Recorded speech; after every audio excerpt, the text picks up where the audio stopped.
Collaborating and working together is an important part of human psychology, and brand collaborations are well known to be great for getting exposure for both sides. We've seen it time and time again in the video game industry, especially as of late. One company though does it better than anyone else in the video game arena. Riot Games has a pretty extensive list of collaborations, outsourcing ideas, and publishing deals. Today we're going to be looking at that, and we're going to be talking about Riot X everything.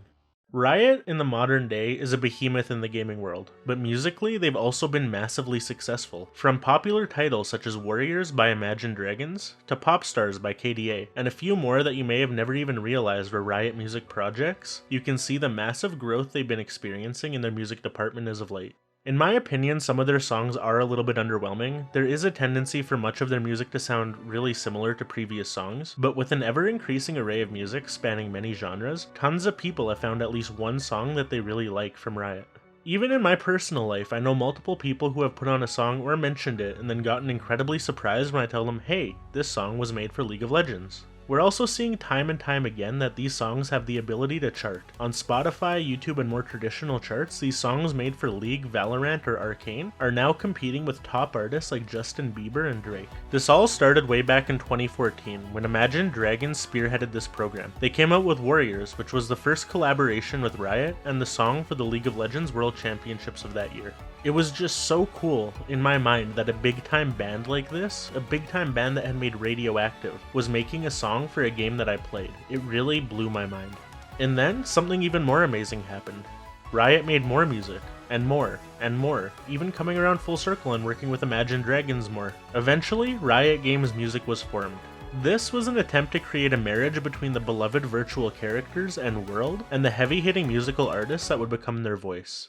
KDA, some of the Imagine Dragons songs, and the new-ish Valorant song Die For You have been shining examples of how popular this method can become. KDA gained such a large audience, and even in my personal life, once again, I've heard a ton of people bopping pop stars from their car while driving by. Die For You and Enemy were just straight up hits, and people have been listening to Warriors and Legends Never Die for years now without even ever having heard of League of Legends. And all of this music stuff really was just the beginning. Perhaps Riot took a look at the success of their music and had made the realization that becoming an entertainment brand really wasn't out of the question. I mean, their lore and their stories that they had been curating for years now were gaining popularity too. League of Legends and Riot as a whole was slowly transcending what it meant to be a game and a gaming company. When 2019 rolled around, the most curious things happened. During the year, Riot had announced two separate collaborations. The first collaboration came as a shock to everyone. It was announced that Louis Vuitton was going to be collaborating with Riot for a League of Legends skin line. These designers helped design the skins for the virtual music group True Damage, which consists of League of Legends characters like Qiyana and Echo. And these virtual characters are voiced by some heavy hitters like Kiki Palmer and Duckworth. Not only did they help design a skin line, but they also created a League of Legends limited edition clothing line, with many of the Louis Vuitton items selling out almost immediately. The fact that this even happened was just super cool, and added an entire sense of legitimacy to the gaming company. I mean, how many gaming companies can even say they've had a brand as big as Louis Vuitton design skins and create a popular fashion line for their game? To Riot, it's just a matter of being able to use a wide net to capture people into your ecosystem. By this time, they've reached a point where if you like games, you've definitely heard of League of Legends. If you're more musical, there's a chance you've heard of at least one of the Riot songs. And if you're into fashion, Louis Vuitton might have captured your attention with the League of Legends clothing line. Anyways, the second biggest thing that happened in 2019 was the League of Legends comic book deal with Marvel. Marvel is really obviously the biggest name in comic books, and now all of a sudden, certain League characters like Zed and Lux were going to be having comic book adaptations during a team-up from Riot and Marvel. Now, I'm not the biggest comic book guy, I've never been really too into comics, but this collaboration caught my attention in a big way. It meant a lot because they weren't just doing one-off collaborations anymore. This Marvel deal was going to be a long-standing arrangement where they explore the stories, world, and characters from some of the most successful storytellers of all time. And as of 2021, Marvel has announced at least 3 new issues set in the League of Legends universe that have not been published yet. It was around the announcement of this deal when I really started realizing that Riot was interested in creating a brand that was larger than a game, or even larger than a host of games. They wanted to expand everywhere. And by everywhere, I really mean everywhere. If you didn't know, League of Legends is a massive game in North America, but it's an even bigger game in Asia. We recently made a short on how all of the different games made by Riot have surpassed Steam in terms of monthly player counts, and most of that, is safe to say, is from China and Korea.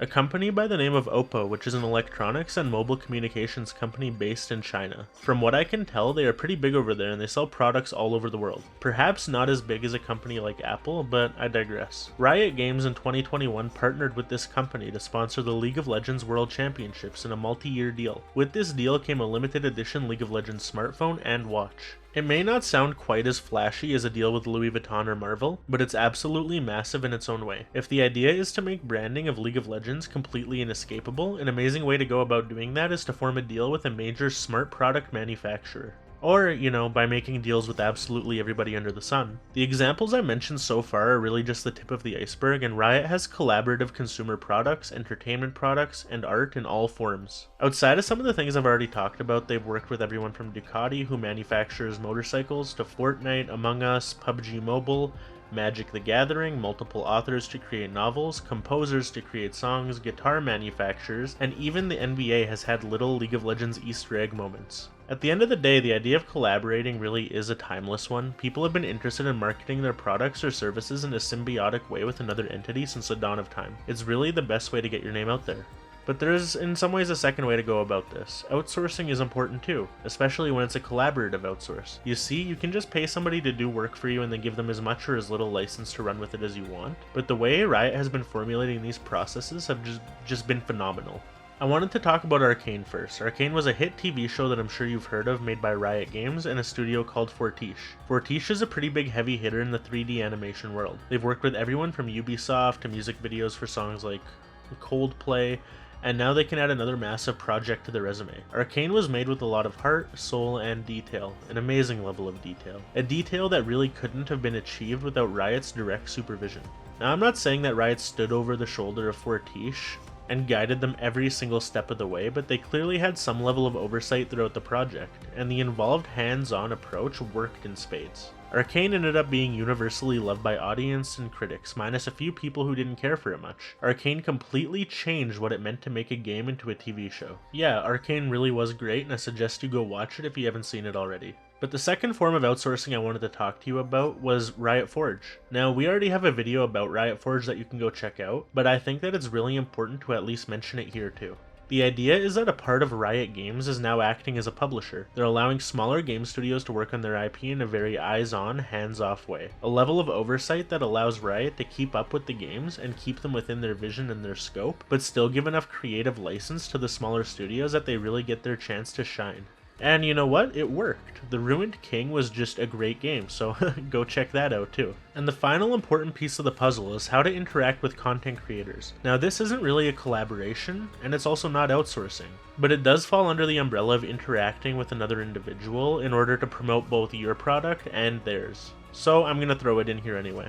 Every day we're moving further and further into the digital age, and with ease of access to things like computers, microphones, recording equipment, and all of that stuff, we find it easier than ever to create interesting and fun videos online. We no longer have to rent expensive equipment and work out network deals to broadcast ourselves anymore. It's just as simple as logging into Twitch. Streaming and content creation has been gaining in popularity over time immensely, and to keep your community happy, you have to treat their favorite personalities well, which Riot has seemed to understand in a way that a company like Blizzard hasn't managed to quite grasp yet. Everything that goes into creating content centered around Riot products gets facilitated. Data Dragon helps keep you up to date on the ever-changing League of Legends assets. They have creator-safe playlists, they have their League partnership program, streamers and YouTubers are asked for their opinions on the creation of processes of games, and from what I hear, they're given adequate compensation for their time. Riot does really seem to treat their creators with respect and courtesy. And on this final note, I wanted to touch on the idea that internal collaborations are also important. Even outside of working with other companies or individuals, Riot Games also works with itself.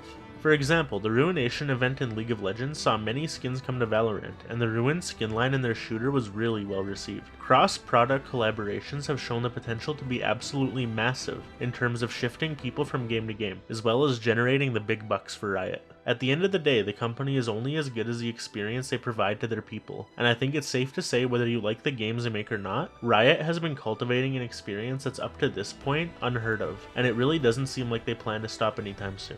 But anyways, that's all I have for you guys today. Make sure you like and subscribe. We're still a really tiny channel, and we want to get a lot bigger, and we really can't do it without you. So drop a comment below as well and let me know what I did wrong, what I did good, what I could do better, and thanks for watching. I'll see you all next time.